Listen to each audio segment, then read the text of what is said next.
अस्सलाम वालेकुम।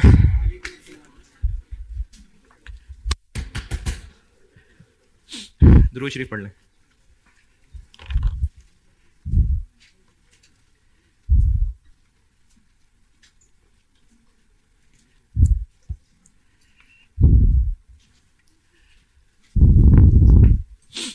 अच्छा, ये सामने बैठों को तो फर्क नहीं पड़ता, ये रिकॉर्डिंग वालों के लिए बता रहा हूँ। ये सीबीपी मैं खत्म कर रहा हूँ ना आज, तो मैं अब वो इन्वेंटरी मैनेजमेंट की नंबरिंग इसमें एडजस्ट करूंगा। तो कल मैं जो यहाँ आके बोर्ड पे लेक्चर नंबर लिखूंगा वो लेक्चर नंबर 96 लिखूंगा। कल मैं यहाँ लेक्चर 96 लिखूंगा।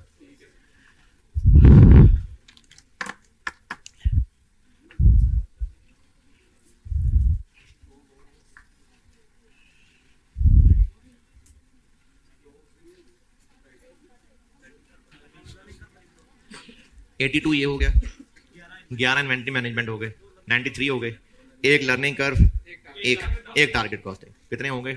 95। तो कल 96 लगाऊंगा।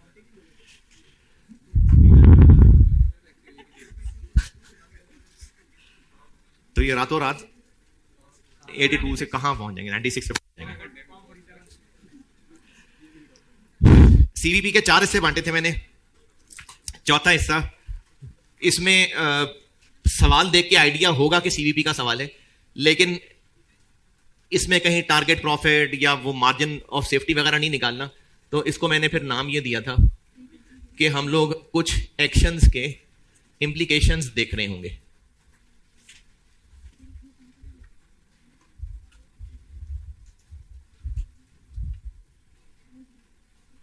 एक करा देता हूं उसका हल्का सवाल, एक करा देता हूं भारी सवाल। पहले हल्का सवाल करते हैं। ऑटम 22 पे आए। ऑटम 22।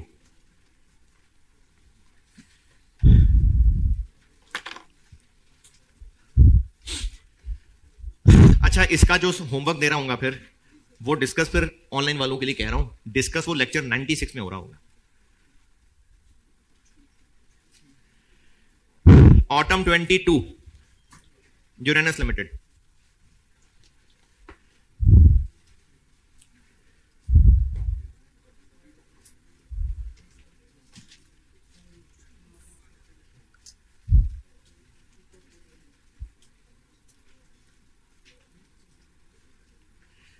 ऑटम 22 चैप्टर में दूसरा ही सवाल है, यूरेनस लिमिटेड। पढ़ ले, मैं करता हूं।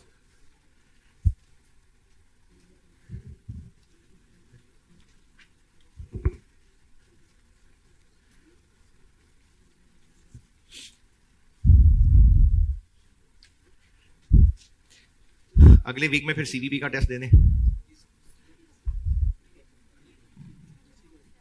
एक महीने बात कर लेते हैं तो अच्छा चलें, फिर अगले हफ्ते ही बनती है।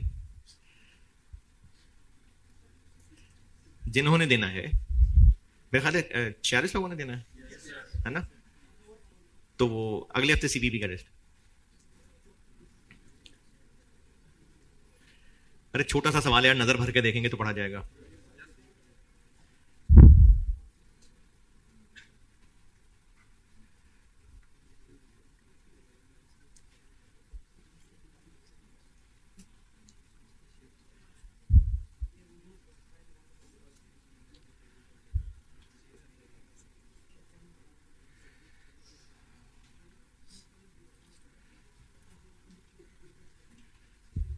अगर पढ़ रहे थे तो पढ़ लिया होना चाहिए था। 2 प्रोडक्ट्स हैं और लेटेस्ट इंफॉर्मेशन। अब ये एक्चुअल डाटा है या बजटेड है, जो भी है, बस कहा है लेटेस्ट इंफॉर्मेशन है। चलो मैं इसको बजटेड कह देता हूं कि एक प्रोडक्ट X1 है, एक प्रोडक्ट Y1 है और उसके बारे में आपको एक डाटा दिया हुआ। ये जो इसके नीचे वाला पैराग्राफ है ना, फाइनेंस डायरेक्टर ने सजेस्ट किया है कि हम ये कर सकते हैं, ये पार्ट बी के लिए। कैसे पता पार्ट बी के लिए? क्योंकि ये सजेशन है और पार्ट बी में पूछा है कि बताएं सजेशन माने या ना माने। पार्ट ए में क्या कहा है? एग्जिस्टिंग। तो वो सजेशन से पहले वाला जो टेबल है उससे सॉल्व करना है। तो पार्ट ए में चूंकि एग्जिस्टिंग कहा है तो वो टेबल से होगा, और पार्ट बी में सजेशन की बात की है तो वो नीचे वाला पैराग्राफ है। अच्छा, इसमें गैर अखलाकी हरकत है। वो गैर अखलाकी हरकत ये है कि एग्जामिनर ने पता नहीं क्या सोच के ओवरऑल का वर्ड लिखा है। तो इससे ये स्टूडेंट्स को उम्मीद है कि लगा होगा कि कंबाइन ब्रेक इवन निकाल दें बस बहुत है, क्योंकि ओवरऑल के वर्ड से मुझे तो यही लग रहा है कंबाइन निकाल दें तो काफी है। जबकि सोल्यूशन में भी उसने दोनों का अलग अलग ही निकाला हुआ था। तो इसलिए मल्टीपल प्रोडक्ट है तो आप प्रोडक्ट वाइज ही निकालें। ब्रेक इवन सेल्स निकालनी है और मार्जिन ऑफ सेफ्टी, सादा सा डाटा है 5 नंबर का। मल्टीपल प्रोडक्ट्स हैं और यूनिट्स पूछे हैं कि रेवेन्यू। लेकिन फार्मूला कौन सा लगेगा? फार्मूला कौन सा लगेगा? नहीं, आपको ना उसने ये कहा नहीं है कि रेशो कौन सी मेंटेन करनी है, ये कहा है सवाल में? नहीं। अब आपको सवाल में डाटा यूनिट्स का भी दिया हुआ है, इसको बजटेड डाटा समझ लें। चलें, यूनिट्स भी हैं और अगर आप सेल प्राइस से मल्टीप्लाई कर लें तो सेल्स वैल्यू भी आ जाएगी। तो आपकी मर्जी है, चाहे आप यूनिट्स की रेशो ले लें चाहे रेवेन्यू की। जैसे मैंने आपको जब सबसे पहले मल्टीपल प्रोडक्ट कराया था तो खुद से एक सवाल बना के कराया था। उसी सवाल में एक बार यूनिट्स की रेशो ली थी, एक बार रेवेन्यू की रेशो ली थी, एंड आंसर सेम आया था। तो इसलिए दोनों में से जो मर्जी कर लें। चलें यूनिट्स कर लेते हैं। ये मैं कर रहा हूं ऑटम 22 पार्ट ए। अच्छा, इसमें अजम्पशन देने की भी जरूरत नहीं है कि हम यूनिट्स की रेशो ले रहे हैं, क्योंकि वही डाटा है, उसी के अंदर यूनिट्स भी हैं, उसी के अंदर रेवेन्यू भी है। आप जिसकी मर्जी रेशो ले लें एंड सेम बनेगा। मैं यूनिट्स की रेशो से कर रहा हूं, अगर किसी ने बाद में खुद ही रेवेन्यू की रेशो से करना हो तो बेशक करके चेक कर लेना।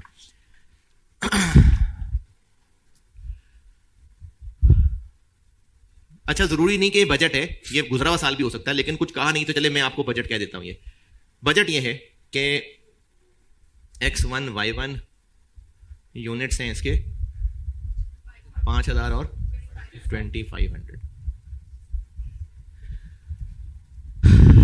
पहले निकालते हैं हम कंबाइंड ब्रेक इवन। उसके लिए हमें चाहिए कंट्रीब्यूशन पर यूनिट।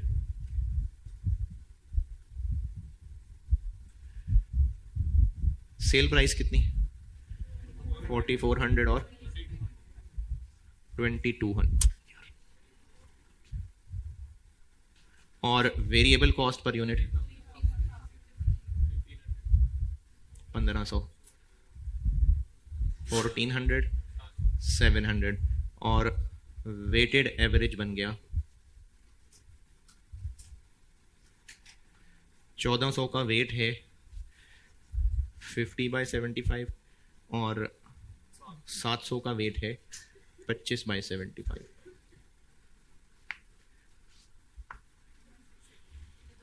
डबल 16 बस पूरा 6 7। इसी से आगे चल रहा हूं। कंबाइंड ब्रेक इवन बन जाएगा यूनिट्स में, क्योंकि मैंने फार्मूला यूनिट्स वाला लिया है। टोटल फिक्स कॉस्ट कितनी?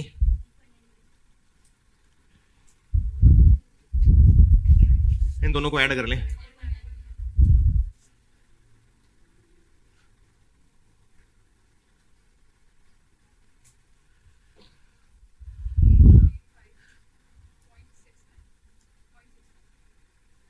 यूनिट्स तो पॉइंट्स में नहीं होंगे ना। और प्रोडक्ट वाइज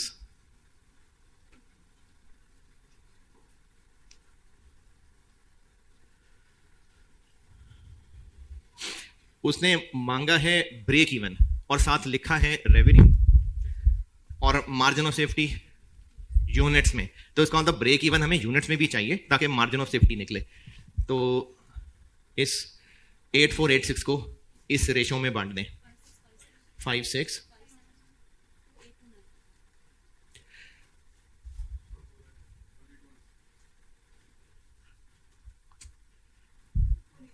2 4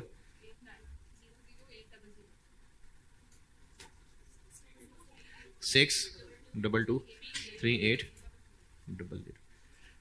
ये हो गया ब्रेक इवन और मार्जिन ऑफ सेफ्टी निकालना है, तो इसी से आगे चल रहा हूं।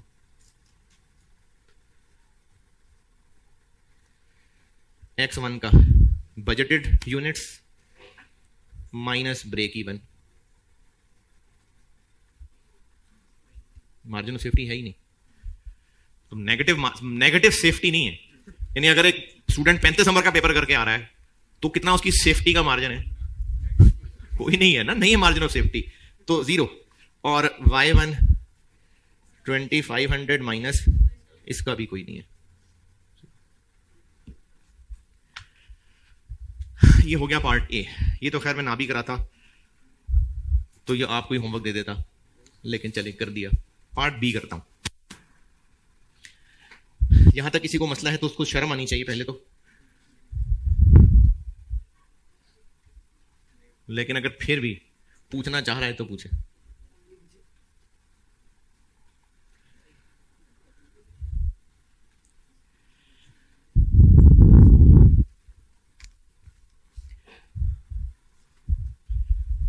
नोट करें इसको, फिर पार्ट बी करता हूं।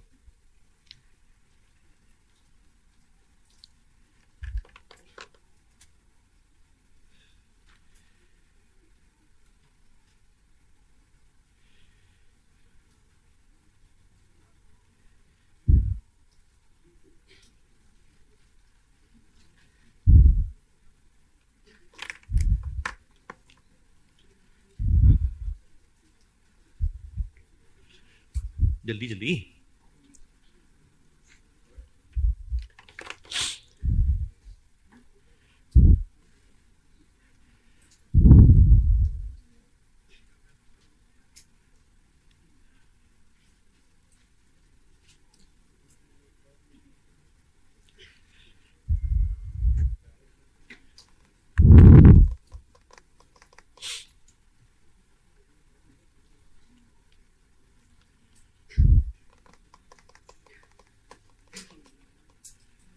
चले नोटेड।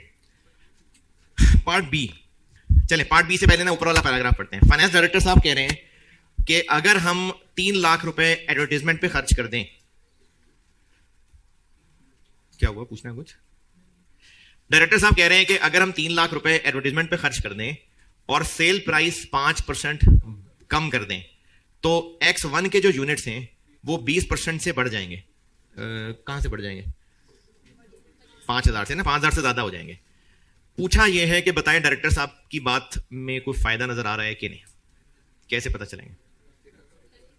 क्या करें? सेल्स कैलकुलेट कर लें, सेल्स तो ज़ाहिर बढ़ जाएंगे हैं। प्रॉफिट निकाल लेते हैं क्योंकि 3 एक्स्ट्रा खर्चा भी तो हो रहा है, तो इनकी बात मान के प्रॉफिट निकाल के देखते हैं। अच्छा चले फर्ज करें प्रॉफिट आ रहा है, फिर हाँ जी किससे कंपेयर करना पड़ेगा? जो अभी उनकी बात माने बगैर प्रॉफिट है, क्योंकि अगर हमने एडवाइस करना है कि whether it should go ahead तो देखने रहेंगे ना बेहतर है कि नहीं, किससे बेहतर है जो उससे पहले था। तो पार्ट बी के लिए हमें 2 प्रॉफिट्स निकालने पड़ेंगे। है बेशक 2 नंबर नजर आ रहा आपको, लेकिन कैलकुलेशन लंबी चौड़ी नहीं है। पार्ट बी, अगर हम एग्जिस्टिंग हालात देखें तो सेल्स वेरिएबल कॉस्ट अलग लिखने का दिल है तो बेशक लिख लें, कंट्रीब्यूशन हम निकाल तो चुके ही हुए हैं, तो मैं टोटल कंट्रीब्यूशन ही लिख देता हूं। X1 के 5,000 इंटू 1,400, Y1 के 2,500 इंटू 700, 8750, और टोटल फिक्स कॉस्ट। प्रॉफिट ही निकालना था ना, तो हमने कंट्रीब्यूशन से फिक्स कॉस्ट माइनस कर ली।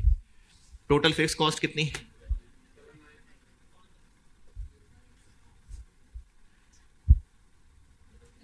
11 का लॉस। अभी इस वक्त तो हमारे ये हालात हैं। अगर डायरेक्टर साहब की बात मान लें,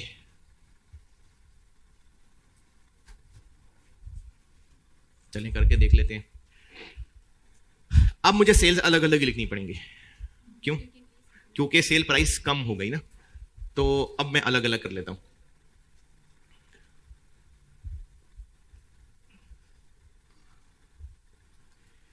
इसके और भी तरीके हो सकते हैं, किसी को कोई और प्रेजेंटेशन बेहतर लगे तो बिल्कुल हो सकते हैं। मैं एक तरह कर रहा हूं, और तरीके भी हो सकते थे। 5,000 यूनिट्स हमने प्राइस अगर कम कर ली तो कितने बढ़ जाएंगे? 1.2, और प्राइस हम 44 की बजाय 0.95। ये मैंने यूनिट चेंज कर लिए, ये प्राइस चेंज कर लिया। 2508 0,000, और Y1 की वही पहले वाली है 2500 इंटू 2200, या इसका कंट्रीब्यूशन भी लिख सकते थे सीधा, इसमें तो चेंज नहीं है ना, तो इसका मैं सीधा कंट्रीब्यूशन भी लिख सकता था। X1 की सेल और वेरिएबल अलग लिख लेता, क्योंकि इनकम स्टेटमेंट बनाने को तो ऐसा नहीं कहा है। 55000000।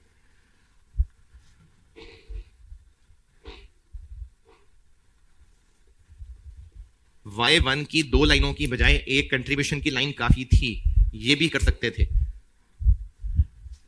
वेरिएबल कॉस्ट में भी यूनिट तो बढ़नी है। वेरिएबल कॉस्ट 3000 ही रहेगी, या वो भी चेंज हो जानी, वो वही रहेगी। 2500 इंटू 1500, 18 मिलियन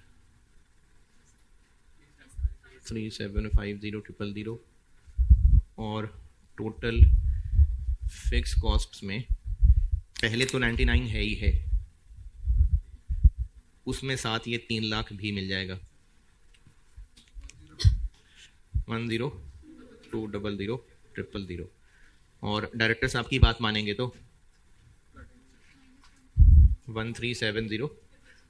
तो ये इनकी बात मान के हम और डूब जाएंगे, तो एडवाइस कि इनकी बात नहीं मान। तो एडवाइस ये है कि सजेशन को नहीं मानना, और वो लिखनी भी है एडवाइस।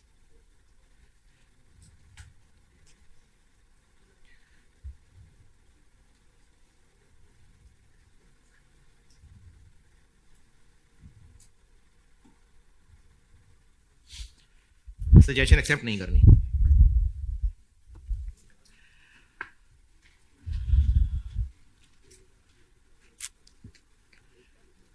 चलें, अब एक कराता हूं तगड़ा सवाल।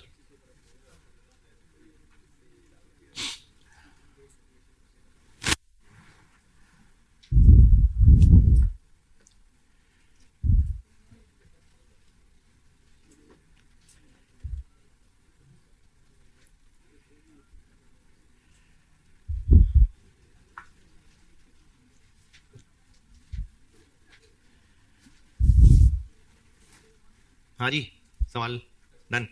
अच्छा, अगर मैं आपको पास पेपर्स की एक तरतीब बता दूं तो ऑटम 23 होमवर्क देके डिस्कस हो चुका। स्प्रिंग ऑटम 22 कर लिया मैंने अभी। स्प्रिंग 22 अच्छा सवाल है, वो शायद आज, वरना कल होमवर्क दूंगा, लेकिन जो होमवर्क देके डिस्कस करना अच्छा सवाल है। ऑटम 21 हम कर चुके। स्प्रिंग 21 हस्बे तौफीक कभी किसी का दिल किया तो कर लेना। ऑटम 19 कर चुके। स्प्रिंग 19 हस्बे तौफीक किसी का दिल कभी किया तो कर लेना। ऑटम 18 कर लिया। स्प्रिंग 18 कर लिया। ऑटम 17 अभी कराने लगा हूं, स्प्रिंग 17 कर लिया। ऑटम 16 ये मैंने होमवर्क दिया हुआ था, और इसमें जो क्लास में सवाल किया था उसी का थोड़ा डिफरेंट वर्जन था। तो आपने चूंकि छुट्टियों में खूब दिल लगा के पढ़ा, और रेक्टिफिकेशन ऑफ एरर्स भी रिवाइज किया होगा, डेफर्ड टैक्स भी किया होगा, कंसोलिडेशन भी आपने आगे के एडजस्टमेंट्स भी पढ़ ली होंगी, सीफैप के भी शायद टाइम मिला था तो पढ़ लिया होगा। तो ये रह गया होगा सवाल, बस ये सवाल आपसे रह गया होगा। तो इसलिए ना आज शायद एक हल्का सवाल और साथ ये मिला के फिर कल डिस्कस कर लो। स्प्रिंग 16 कर लिया, स्प्रिंग 15 हो गया, ऑटम 15 हो गया। चलें, ऑटम 17 पढ़ ले, मैं करता हूं।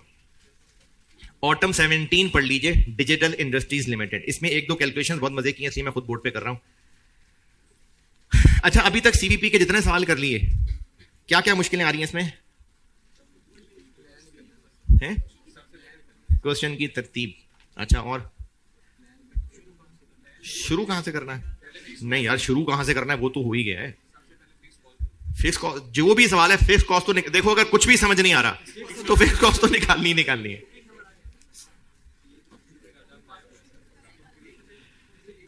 ऑटम 17 पढ़ ले, मैं कहता हूं। ऑटम 17 पढ़ लें। Digital industries limited. अगर कोई मुश्किल भी लगे इंग्लिश, कोई बात नहीं, पढ़ लें। सॉल्व करते हुए मैं सारी ट्रांसलेट करके दूंगा, लेकिन बेटे पढ़ तो लें एक बार सारा सवाल।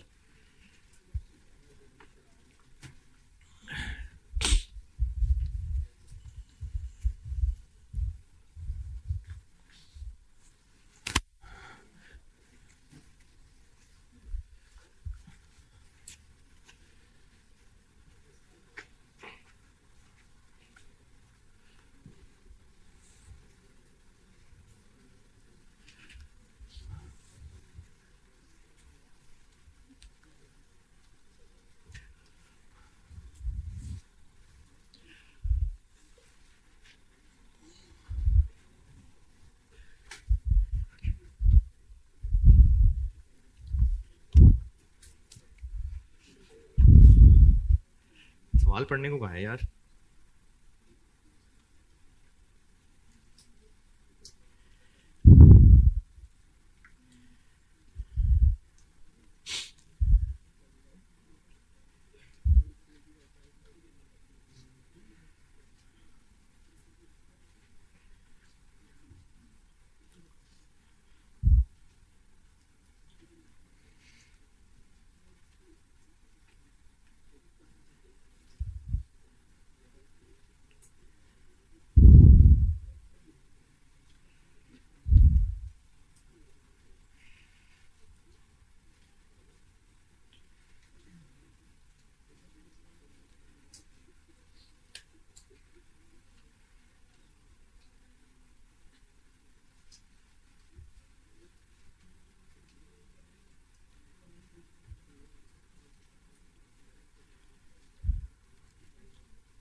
हाँ जी, सारी शक्लों को देख के लग रहा है कि पढ़ लिया।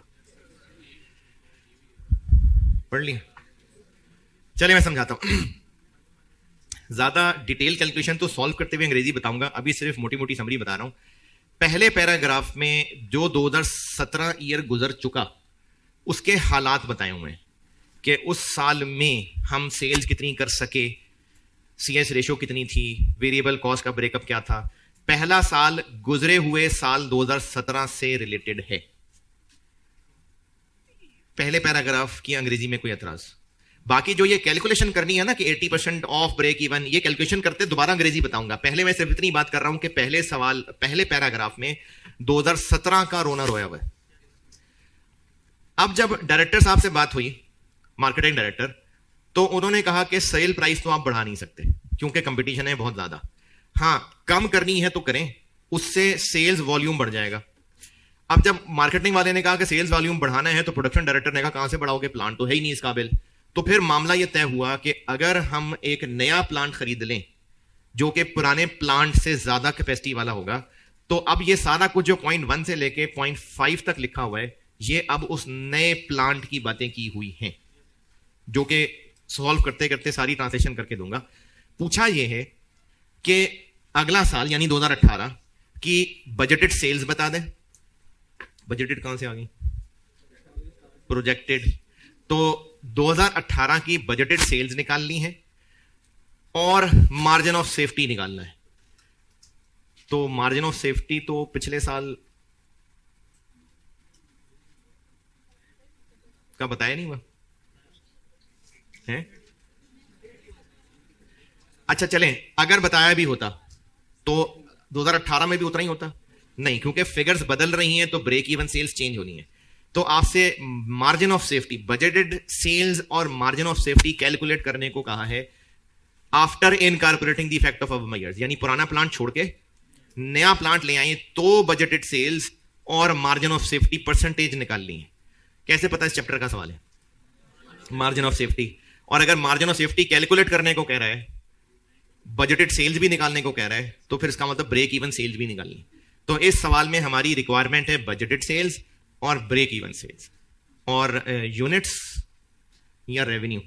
रेवेन्यू, क्योंकि एक तो यूनिट्स का डाटा कहीं नहीं है, कोई सेल प्राइस पर यूनिट वगैरह कुछ नहीं है, टोटल का डाटा है। तो हमें बजटेड सेल्स निकालनी है और ब्रेक इवन सेल्स निकालनी है ताकि मार्जिन ऑफ सेफ्टी निकले। ये है सवाल की प्लानिंग कि बजटेड सेल्स निकालनी है और ब्रेक इवन सेल निकालनी। ब्रेक इवन सेल निकालने के लिए क्या चाहिए? टोटल फिक्स कॉस्ट और सीएस रेशियो के contribution per unit. CS ratio पिछले साल वाली चल जाएगी, क्यों? क्योंकि खर्चों में चेंज हो रही है, तो नई सीएस रेशियो निकालनी पड़ेगी और नई टोटल फिक्स कॉस्ट निकालनी पड़ेगी, तो इससे निकल आएगी ब्रेक इवन सेल्स। इस अंडरस्टैंडिंग में, इस प्लान में कोई इख्तलाफ है और ये लग रहा है कि ये सवाल पढ़ के कैसे पता चल रहा है, तो बताएं। फिर मैं कैलकुलेशंस में जाता हूं तो अंग्रेजियां पढ़ के देता हूं। हाँ जी, ब्रेक इवन सेल्स और बजटेड सेल्स निकालनी। बजटेड सेल्स यानी पिछले साल की सेल्स अवेलेबल हैं, तो हमने अगले साल की सेल्स तक पहुंचना है। तो पहुंच जाएं। Autumn 17 budgeted sales.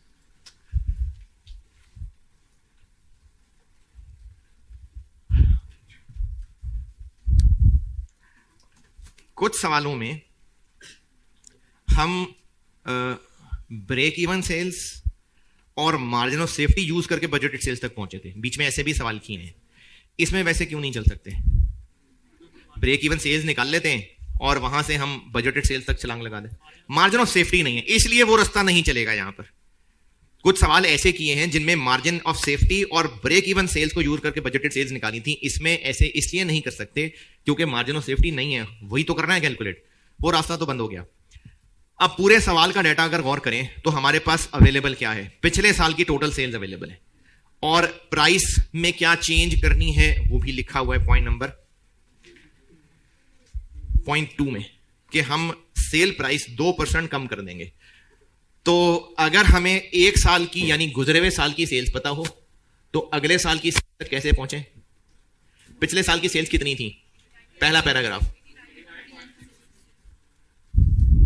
अगर इसमें हम लोग प्राइस चेंज डाल दें और क्वांटिटी चेंज डाल दें 1 पॉइंट समथिंग, तो बजटेड सेल्स आ जाएंगी। ओके, एक साल की टोटल सेल्स, अगले साल तक पहुंचना है तो प्राइस चेंज डाल दी और क्वांटिटी चेंज डाल दी। क्वांटिटी चेंज, इसमें यही एक, बल्कि यही एक नहीं, ये एक बहुत खूबसूरत पॉइंट है। अगर क्लिक कर गया तो 2 मिनट बहुत है, नहीं तो मैं तो कर ही दूंगा, आप लोग ट्राई करें। पॉइंट नंबर 1 की कहानी और ऊपर लिखे हुए दूसरे पैराग्राफ, यहां से ढूंढने की कोशिश करें कि कितने % यूनिट्स में चेंज आएगी।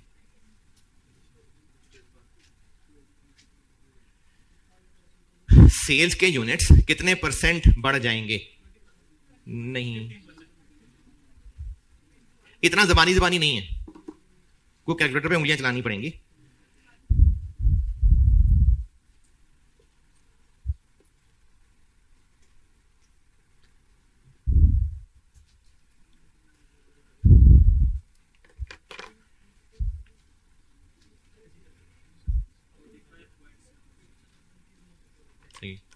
सोल्यूशन नहीं, बिल्कुल ठीक।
चलें जी, कोशिश डन।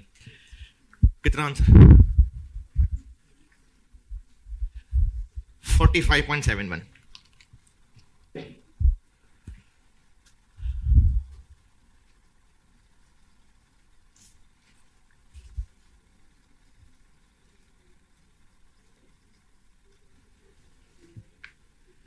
इसका आंसर क्या बना?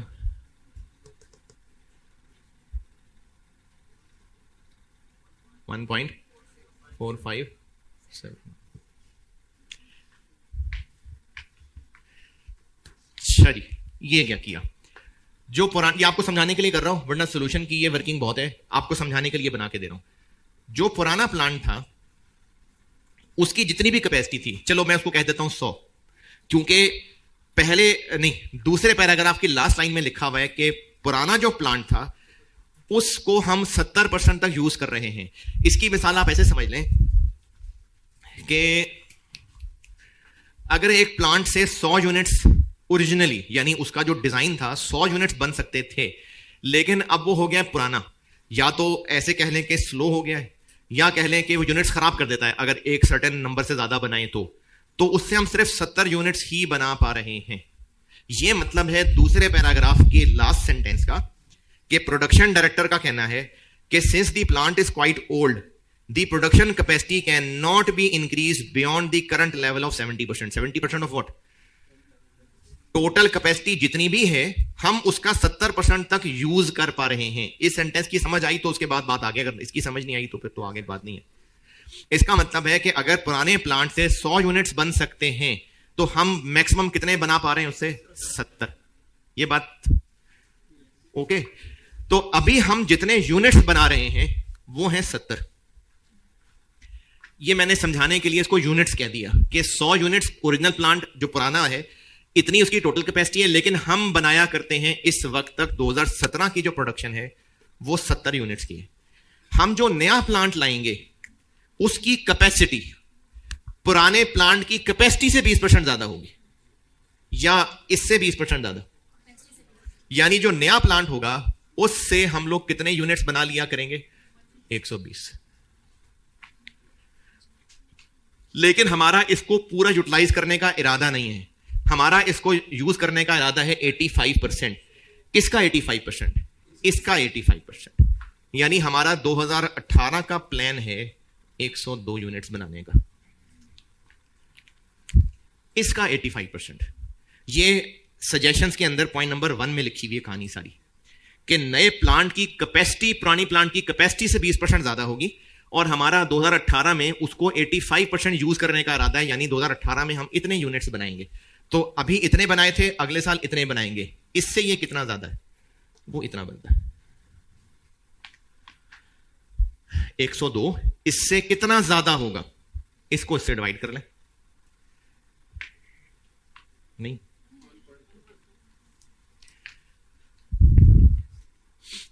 तो ये मैंने 70 से 100 बनाया, पुराने प्लांट की कैपेसिटी आ गई, नए प्लांट की कैपेसिटी आ गई, लेकिन इतना यूज होगा बस, तो ये ग्रोथ आ गई।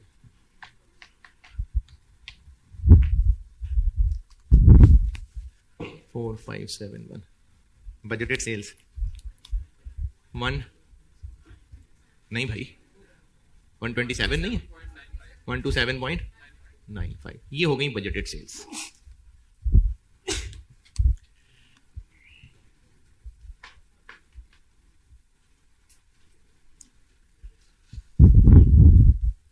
अब निकालनी है break even sales.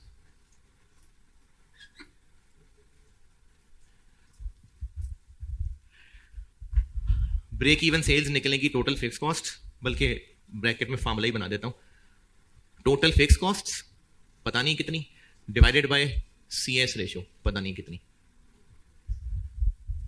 Total fix cost divided bye नई CS रेशियो।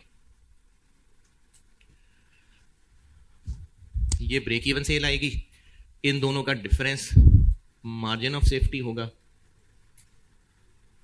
और इसको इससे डिवाइड करेंगे तो मार्जिन ऑफ सेफ्टी की परसेंटेज आ जाएगी।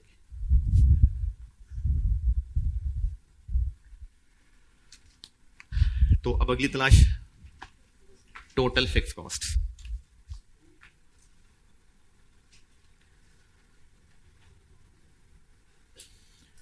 2018 की।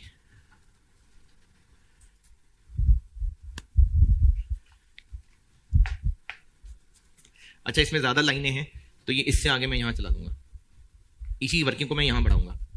टोटल फिक्स कॉस्ट, और सीवीपी के हर सवाल में टोटल फिक्स कॉस्ट तो निकालनी होती है। हम 2018 का सवाल सॉल्व कर रहे हैं। 2018 की फिक्स कॉस्ट, पॉइंट नंबर 1 में कहीं फिक्स कॉस्ट का कोई जिक्र? एक तो आपको पहले पैराग्राफ में इंफॉर्मेशन दी हुई है ताकि डेप्रिसिएशन कैलकुलेट हो। पहले पैराग्राफ में पॉइंट नंबर 1 में कुछ और, पॉइंट 1 के पहला पैराग्राफ में एक तो डेप्रिसिएशन की इंफॉर्मेशन हो गई, और बैंक लोन तो उसका क्या, इंटरेस्ट, एक वो फिक्स कॉस्ट हो गई। फिर उसके अलावा पॉइंट 1 में पॉइंट 2, पॉइंट 3, पॉइंट 5 ओवरहेड 4% महंगे हो जाएंगे। किससे? जितने 17 में थे, तो फिर हमें 17 वाले भी निकालने पड़ेंगे। तो 2017 वाले जितने भी थे उससे 4% महंगे हो जाएंगे। चले बहरहाल मैं ये टोटल फिक्स कॉस्ट निकाल रहा हूं। तो एक तो हमें पहले पैराग्राफ से मिल गई नए प्लांट की डेप्रिसिएशन। नए प्लांट की कॉस्ट कितनी? 30। आरवी नहीं है, लाइफ 10। बड़ी जल्दी कर लेते हैं यार, शाबाश। 3 और पॉइंट 1 में कोई फिक्स कॉस्ट, इंटरेस्ट। अच्छा, किसी को एतराज कि ये फिक्स कॉस्ट क्यों है?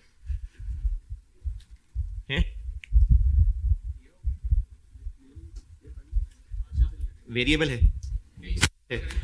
तो लोन के ऊपर इंटरेस्ट रेट लगाएंगे तो साल का इंटरेस्ट आ जाएगा, तो ये फिक्स कॉस्ट है। कितना लोन? नहीं, हमने लोन लेना क्यों है? प्लांट खरीदना है या प्लांट के पैसे देने हैं? यही की बात है। हमने लोन क्यों लेना है? प्लांट खरीदने के लिए कि प्लांट के पैसे देने के लिए? प्लांट के पैसे देने के लिए। और FAR 1 जो लोग अभी अभी पढ़ रहे हैं, तो वो याद है एक्सचेंज वाला लेक्चर, वो जो ईद की छुट्टियों में कराया था, वो जो अभी तक कुछ लोगों का पेंडिंग है। एक्सचेंज ऑफ एसेट्स में पैसे जेब से कितने जाएंगे? नए की cost trade and allowance minus करके बाकी कैश जाएगा। तो पॉइंट नंबर 1 तीसरा पैराग्राफ, हमने पुराना प्लांट 15 साल पहले खरीदा था, इसकी अभी 3 साल की जिंदगी बाकी थी, and would be traded in for 2 million. ये क्या है? ये ट्रेड इन अलाउंस है। तो नए की कॉस्ट निकली होगी trade in allowance plus cash. तो हमने कैश 28 देना, 30 नहीं। तो लोन भी कितना लिया होगा? 28।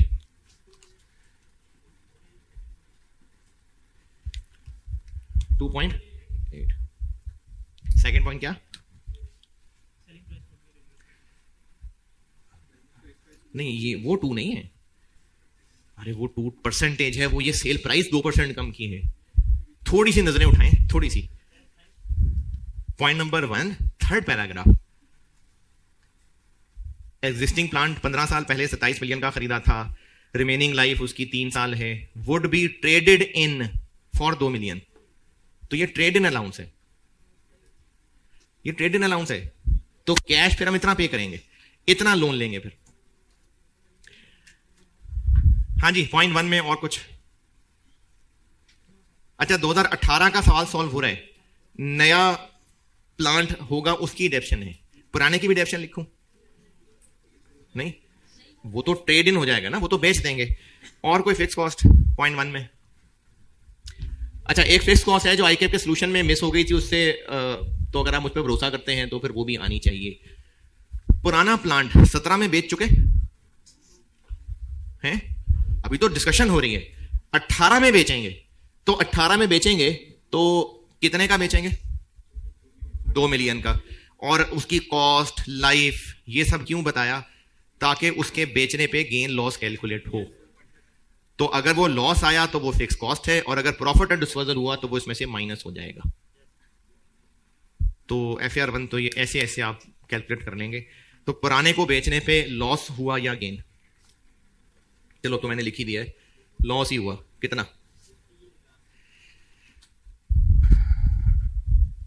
पुराना 27 मिलियन का खरीदा था कितने साल पहले? 15 साल पहले, और इसकी लाइफ अभी भी 3 साल बाकी थी। यानी ये जब डेप्रिशिएट हो रहा था, 2 का बेचा है, ठीक है, 2 का बेचा है माइनस, ये मैं उसकी बुक वैल्यू लिख रहा हूं।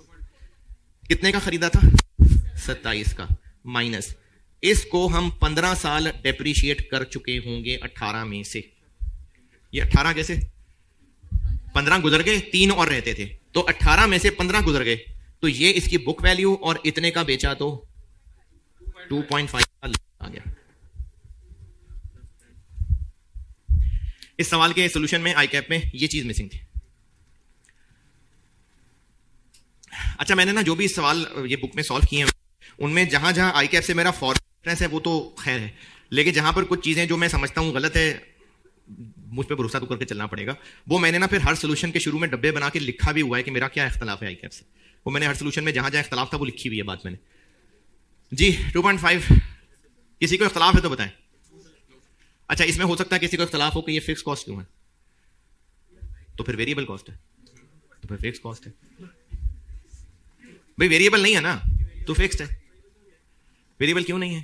कितने यूनिट्स बेचेंगे तो ये चेंज हो जाएगी।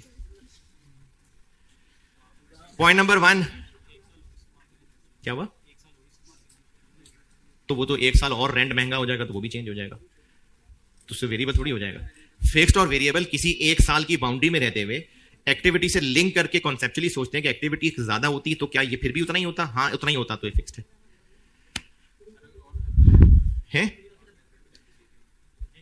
देखो, अगर आर्स मेथड पे एडेप्शन हो या यूनिट्स मेथड पे हो, लॉस ऑन डिस्पोजल ये तो एक्यूमुलेटेड आज तक की माइनस करके एक फिगर निकली है, वेरिएबल नहीं है ये। जी यहां तक है। 2018 के शुरू में बेच दिया, कब बेचने बताएं? तो फिर वो ये सारी चीजें इनकॉर्पोरेट करके अगले साल की ब्रेक इवन कैलकुलेट करवा रहा है, तो 18 के शुरू में बेच लेंगे ना। कह रहे जी इनको इनकॉर्पोरेट करके अगले साल का प्रॉफिट बताएं, तो शुरू में बेचेंगे ना। 2.5 है। देखो 17 का आखिर तो हो गया ना, हम 18 के शुरू में खड़े हुए हैं, 17 का आखिर हुआ है तभी तो आपको उसने 17 का डाटा दिया है। अब हम 18 के बिल्कुल शुरू में खड़े हैं, और अगर हमने इसको हां किया तो प्लांट चेंज करेंगे और उसके मुताबिक फिर ये सारी कैलकुलेशन हो रही है। 2.5। पॉइंट नंबर 1 में कोई और fix cost? Point number 2, point number 3, point number 4, point number 5, वो जो अदर ओवरहेड्स हैं वो हो जाएंगे महंगे। अच्छा, अदर ओवरहेड्स कितने?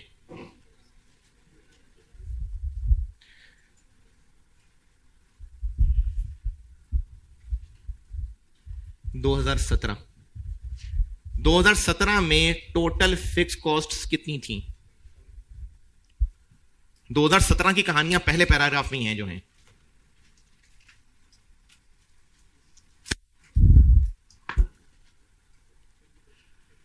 दो 2017 की कहानियां पहले पैराग्राफ में है।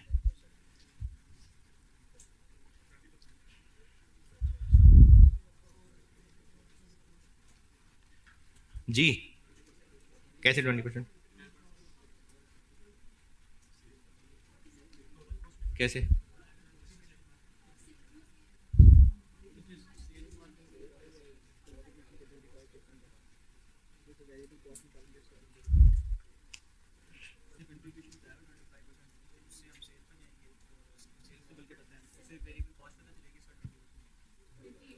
हाँ जी कैसे?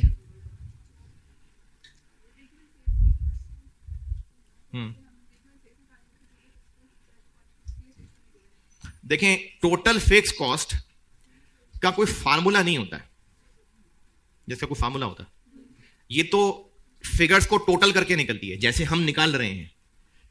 तो है तो ये कोई पहेली बनाई हुई, पहले पैराग्राफ में आपको कोई पहेली बनाई है, उसमें से फिक्स कॉस्ट ढूंढनी है। ये काम मैंने वेरिएंस पढ़ाते हुए भी बताया था। टोटल फिक्स कॉस्ट कैलकुलेट करने का कोई फार्मूला नहीं है, पता नहीं शायद फिगर मुझे याद नहीं।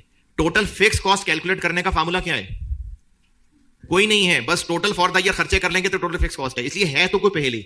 अब अगर पहेली पूछी है तो हमें देखना पड़ेगा कि पहले पैराग्राफ में जो जो फिगर्स अवेलेबल है उनका फिक्स कॉस्ट से कहीं कोई रिश्ता बनता है। पिछले साल की सेल्स 89.6 मिलियन थी, ठीक है, होंगी, इनका फिक्स कॉस्ट से कोई रिलेशन नहीं। ब्रेक इवन सेल्स का ये 80% थी, यानी अगर हम पिछले साल की सेल्स जो कि ब्रेक इवन सेल्स का 80%, पिछले साल हम लॉस में गए थे, बहुत कम सेल हुई थी, तो पिछले साल की ब्रेक इवन सेल्स तक पहुंच सकते हैं। अब ब्रेक इवन सेल्स का फिक्स कॉस्ट से कोई रिश्ता बिल्कुल है। Break even sales is equal to total fix cost divided by CS ratio. तो इस पहेली से सॉल्व होकर पिछले साल की टोटल फिक्स कॉस्ट निकलेंगी।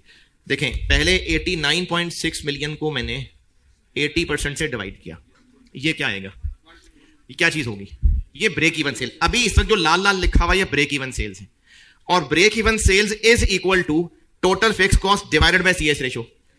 कितने परसेंट सीएस रेशियो थी? 25%। Break even sales is equal to total fix cost divided by CS ratio. Total fix cost चाहिए तो मल्टीप्लाई बाय सीएस रेशियो। ये पिछले साल की टोटल फिक्स कॉस्ट निकल आएंगी 28।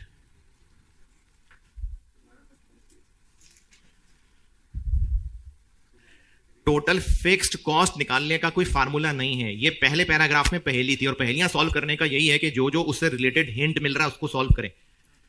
वेरिएंसेस में भी इस तरह के काम किए हुए हैं। ये पिछले साल की टोटल फिक्स कॉस्ट थी। पिछले साल ये था, तो अदर फिक्स कॉस्ट किससे अदर? डेप्रीसिएशन के अलावा। डेप्रीसिएशन पिछले साल होती थी, क्यों होती थी? क्योंकि 27 मिलियन का प्लांट था, 18 साल लाइफ वाला, 1 पॉइंट, ये अदर है। पुराना प्लांट था ना पिछले साल, ये उसकी डेप्शन है, तो अदर्स फिर ये थी। और अब ये 2018 में अदर कितनी हो जाएंगी? 26.5, 1.04, 27.56।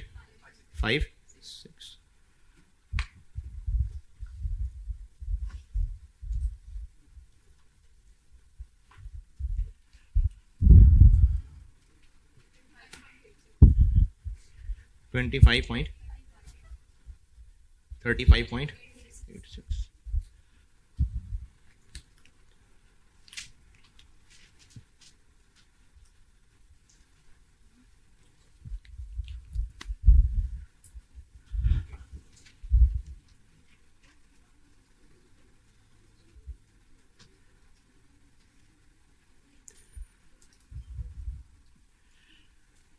अच्छा, मुझे ना बिल्कुल अंदाजा है कि आपकी अगली कोई क्लास भी है जिसका मैंने ऑलरेडी 10 मिनट ले लिए हुए हैं।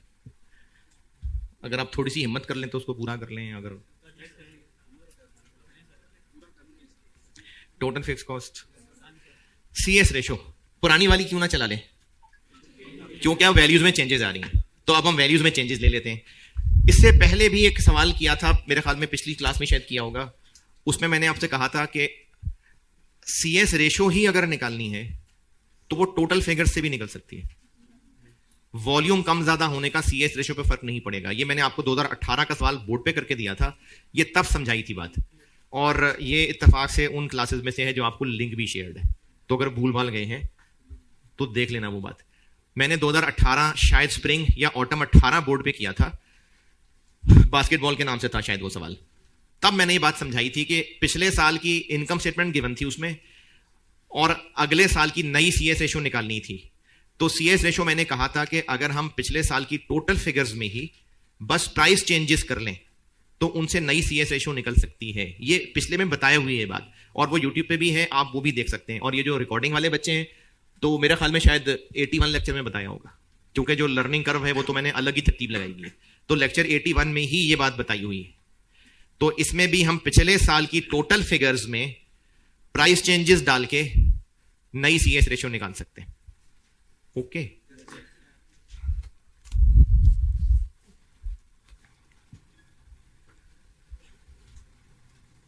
ये मैं रिवाइज्ड सीएस रेशो निकाल रहा हूं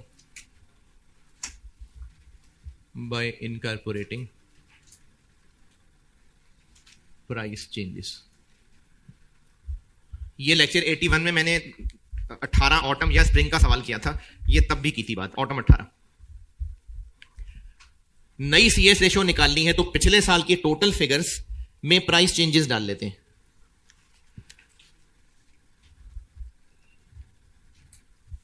सेल्स में चेंजेस दोबारा डालने की बजाय ये हम निकाल तो चुके ही हुए हैं। ये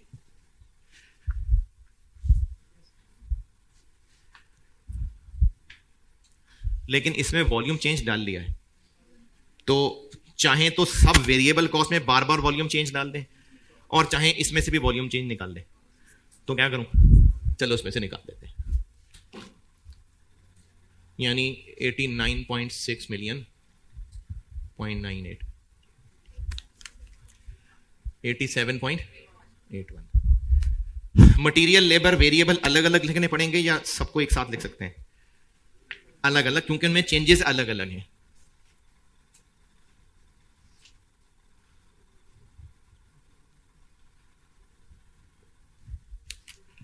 अच्छा, अब ये ब्रैकेट बड़े खौफनाक से हो जाएंगे।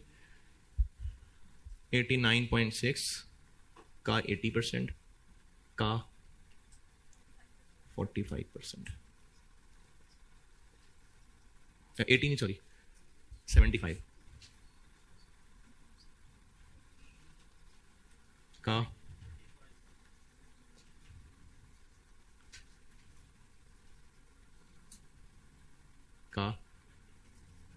ये क्या किया जी मैंने?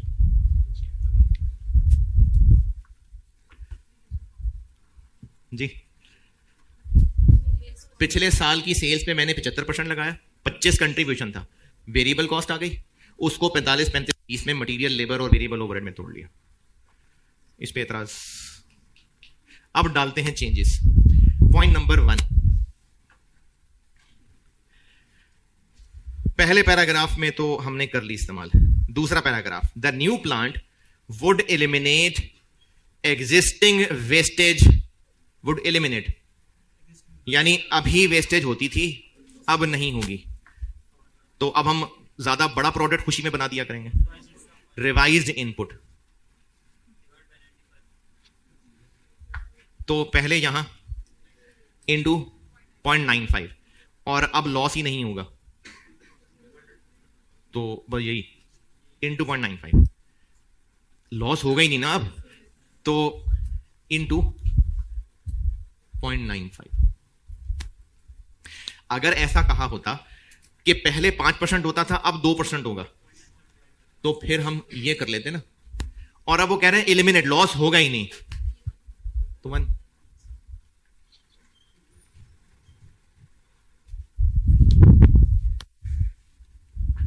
उसके बाद मटेरियल के बारे में 0.1, 0.2, 0.3, मटेरियल हमें 10% सस्ता मिलेगा इंटू 0.9,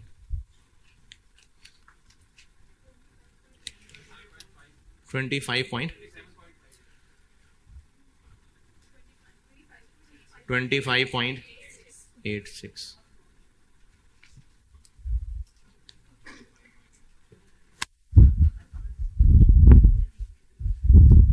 बस खत्म हो रहा है खत्म हो रहा है बस।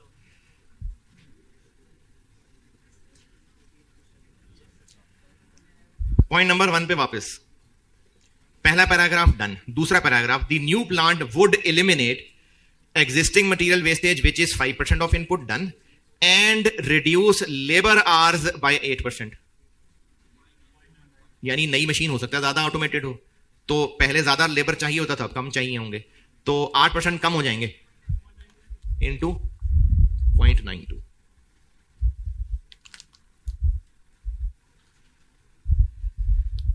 ये लाल लाल, ये 0.1 से निकाला मैंने, 0.1। इससे अगला पैराग्राफ, नहीं sorry, point number 4, direct wages की महंगाई होगी 8% इंटू, इससे वर्कर्स हो जाएंगे खुश, मोटिवेट हो जाएंगे और उनकी एफिशिएंसी 10% इंप्रूव हो जाएगी इंटू 0.9। ये अलग है, ये अलग है। ये उन्हीं लोगों का वेज रेट बढ़ा के उनसे अच्छा काम ले लेंगे, और ये मशीन ऑटोमेटिक होने की वजह से लेबर का काम कम है। ये मैंने 0.1 के दूसरे पैराग्राफ से निकाला है, ये मैंने पॉइंट नंबर 4 से निकाला है। कुछ समझ नहीं आ रहा।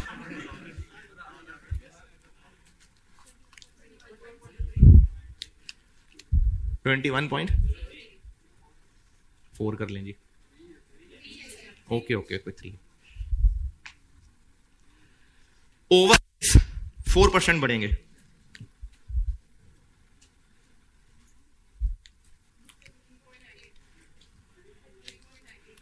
$13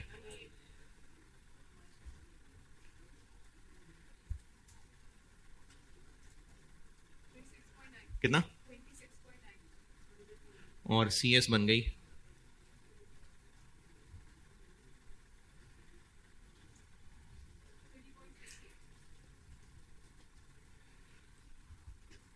बस जी, ये सवाल था।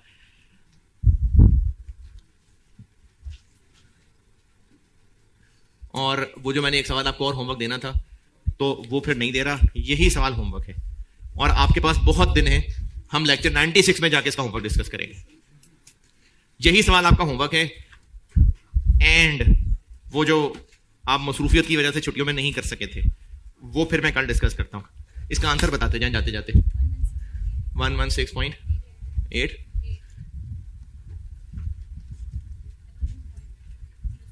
0